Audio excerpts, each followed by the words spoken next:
Le nouvel amphithéâtre de la faculté de médecine et d'odontosmatologie FMOS a refusé du monde ce vendredi 3 janvier 2020 lors de la conférence inaugurale 2019-2020 tenue autour du thème « Troubles psychiques, violences terroristes et crise politico-sécuritaire au Mali, avatar de la mondialisation ».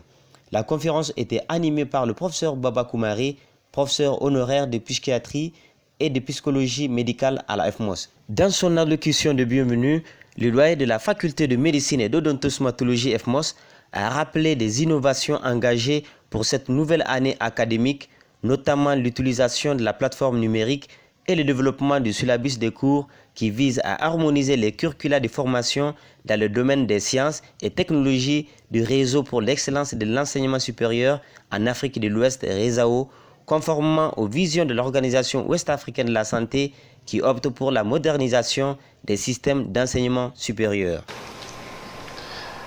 Je souhaite la bienvenue aux nouveaux bacheliers à la fac de médecine.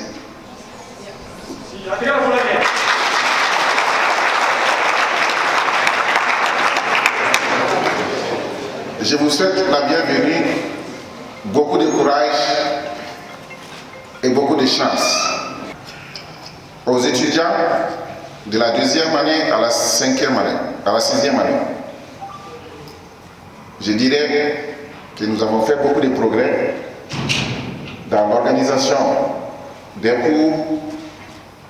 Vous allez constater que des syllabus ont été élaborés pour donner plus de visibilité aux cours que vous allez recevoir, pour donner plus de transparence, pour que vous sachiez ce que vous devrez savoir à l'avance. Et ceci est aussi une innovation à saluer les enseignants qui ont tout mis en œuvre pour élaborer ces syllabus qui seront mis à votre disposition. Nous avons voulu faire aussi des progrès dans l'utilisation de la plateforme numérique. La faculté de médecine et d'odontosmatologie est une faculté assez particulière. Y parvenir est un choix, mais y rester est un défi. Donnez-vous, battez-vous, et nous serons là à votre côté pour défendre les intérêts matériels et moraux de l'ensemble des étudiants de nos deux facultés, mais dans le plus grand respect et dans la plus grande diplomatie. La crise de 2012 ayant conduit à l'occupation des régions septentrionales du Mali a fortement impacté le tissu social. En effet, les Maliens se méfient désormais les uns des autres. Pour sortir de cette situation chaotique, le conférencier incite à faire recours à nos valeurs culturelles et sociétales. Le psychiatre qui est devant vous aujourd'hui n'est pas venu pour vous psychanalyser. Le problème qui se pose aujourd'hui, j'ai voulu mettre en parallèle cette situation, ce chaos dans lequel nous vivons, que tout le monde vit, que nous vivons au quotidien, faire en sorte que nous puissions réfléchir ensemble pour trouver les éléments ou bâtir les stratégies qui peuvent nous aider à sortir de cette situation. Et là, je me suis dit, il n'y a pas d'autre solution que de revenir ou de revisiter notre propre culture. Curieusement, certains nous taxent de ringards quand on dit qu'il faut revisiter sa culture. Mais revisiter sa culture, cela ne veut pas dire qu'il faut reproduire les mêmes erreurs, les mêmes bêtises. Il faut tout simplement faire en sorte que, aller chercher dans sa culture, parce que c'est là la grande différence entre nous et les Occidentaux. La grande différence, c'est que eux, c'est l'organisation, la méthode et l'anticipation. Ils anticipent sur les choses. Tandis que nous, dans notre culture actuelle, les éléments qui sont en exergue, j'ai l'habitude de le dire, c'est que nous sommes restés dans une situation où on se contente de peu. On voit rarement grand. Je dis c'est la culture du thé. Akaïté. Nimbambo thé. Et en ce moment, c'est pour ça que le Bali est resté derrière thé.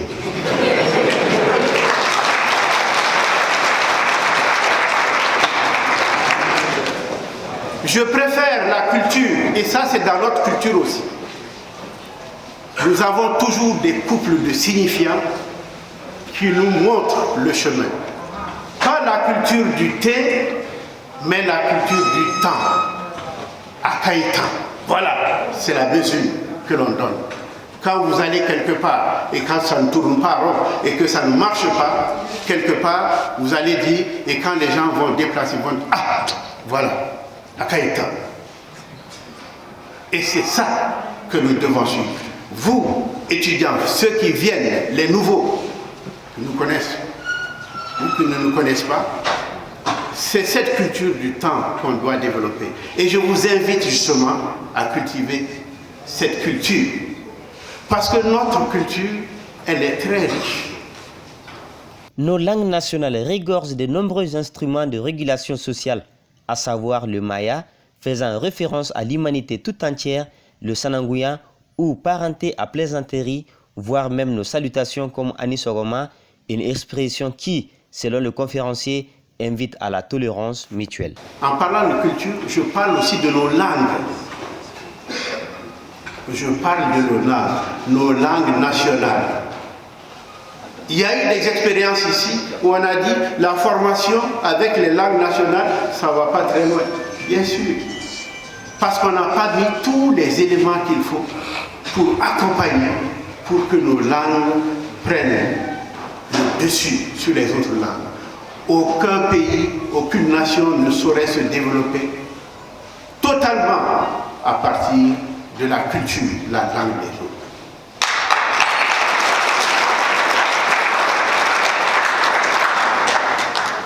Et quand je parle de langue, c'est les mots, la parole, les linguistes en savent beaucoup. On a toujours dit que notre culture, nous sommes de tradition orale, que la tradition orale a été reléguée à un rang inférieur. Ne vous y trompez pas. Je crois que un de nos éminents devanciers, anciens, l'a bien déclaré ici, qui était un fervent défenseur de la tradition orale. Je veux parler de Hampateba, Amadou Hampateba, qui je rends hommage ici, qui a fait cette déclaration solennelle à l'UNESCO. À l'époque, ça avait fait émouvoir beaucoup de gens. Un vieillard qui meurt est une bibliothèque qui brûle. Ça sonne comme un écho chez moi. Vous savez que très souvent, les salutations en Occident ou bien dans d'autres lieux, sans pour autant jeter l'anathème sur eux, ça se... On va dire bonjour, bonsoir, bonne nuit. Mais chez nous, en Bambara, le matin, quand on se rencontre, qu'est-ce qu'on dit? À ce moment. Mais en réalité, nous sommes tellement partis, les mots ont tellement évolué que à ce moment, personne ne comprend plus ce que ça veut dire. Mais ça veut dire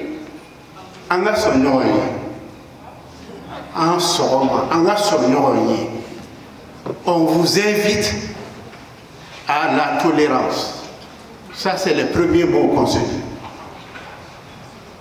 Et puis, plus loin, quand le soleil est un peu plus haut, qu'est-ce qu'on se dit? Antli. Il ne s'agit pas du soleil. Il s'agit de Angantli.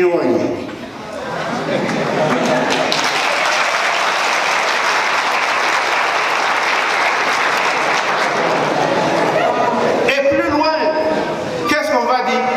Anioula.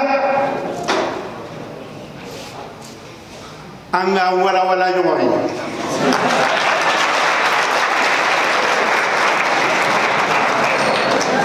Anga kono je yoy. Et le soir, qu'est-ce qu'on dit? Anisou, anga nyon sutura.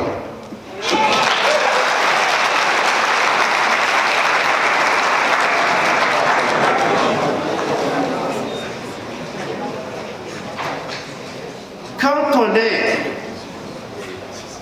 on a cette langue, cette richesse de la langue, ce sont des langues elliptiques. En peu de mots, on peut dire beaucoup de choses. C'est des langues riches et ça permet effectivement, rien qu'à partir de là, de suivre. C'est un code de conduite. Dès l'instant où ceci est marqué dans le quotidien, c'est comme les 5 prières. Celui qui a le temps de faire les 5 prières comme il faut, eh bien, la violence a très peu de chances de s'insinuer là. Et la même chose pour nous.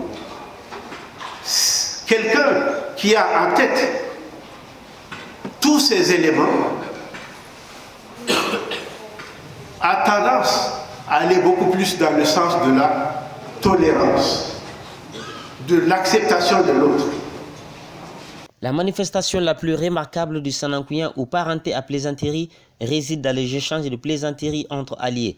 En effet, les échanges verbaux à caractère irrévérencieux entre alliés permettent de canaliser les tensions éprouvées dans le rapport de parenté clanique et avec les alliés matrimoniaux.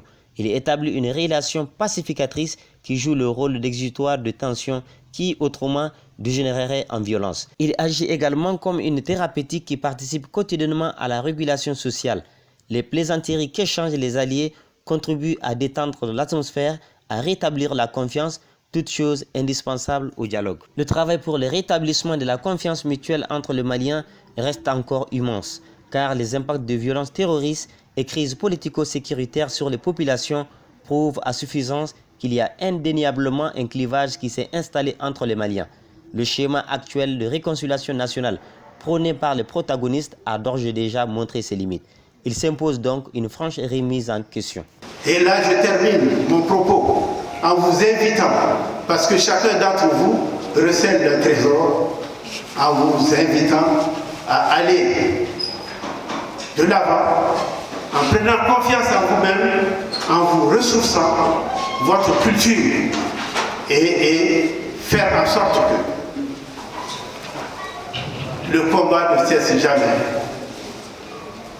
Et pour paraphraser l'autre,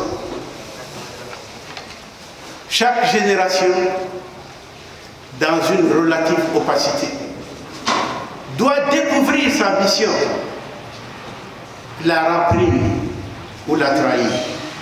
France Fanon. Pour son apport à l'enseignement et à la recherche psychiatrique à la faculté de médecine et d'odontosmatologie, une attestation de reconnaissance a été remise au conférencier qui s'est porté volontaire pour partager avec la nouvelle génération de médecins et chercheurs les enjeux qui les attendent en vue de restaurer la mentalité sociale tant déjà grégée. Merci aussi les étudiants et j'espère bien que cette culture est déjà ancrée dans votre esprit. Et sur ce, je déclare solennellement ouverte l'année académique 2019-2020. Bonne chance et bon courage.